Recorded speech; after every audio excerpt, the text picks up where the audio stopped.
सांगली जिल्ह्यातील तासगाव नगरपालिकेच्या नवीन वस्तू उद्घाटनात कार्यक्रमात खासदार विशाल पाटील आणि माजी खासदार संजय काका पाटील यांच्यात चांगलाच राडा झाला। रिंग रोडच्या श्रेयावरून आजी माजी खासदार व्यासपीठावरच भिडल्याने एकच गोंधळ उडाला। माजी खासदार संजय पाटील यांनी विशाल पाटील यांचा एकेरी उल्लेख करत "ए बस खाली" म्हणाले। यावेळी खासदार विशाल पाटील आणि माजी खासदार संजय काका पाटील यांच्यात जोरदार जुंपली। तासगाव रिंग रोडच्या मिळालेल्या मंजुरीवर विशाल पाटील यांनी भाषणात मुद्दा उचलला।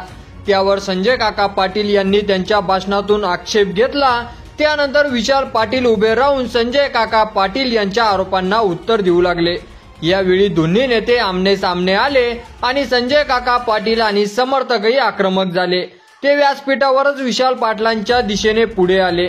तेव्हा काही काळ तणावाची स्थिती निर्माण झाली। आजी माजी खासदारांच्या या वादावरून येत्या विधानसभा निवडणुकीत सांगली जिल्ह्याचं राजकारण पेटणार असल्याची चिन्हे आता दिसून येत आहे। की यावर तुम्हाला काय वाटतं ते आपल्या कमेंट बॉक्समध्ये लिहायला अजिबात विसरू नका आणि असेच नवीन व्हिडिओ पाहत राहण्यासाठी आपल्या चॅनलला सबस्क्राईब करा।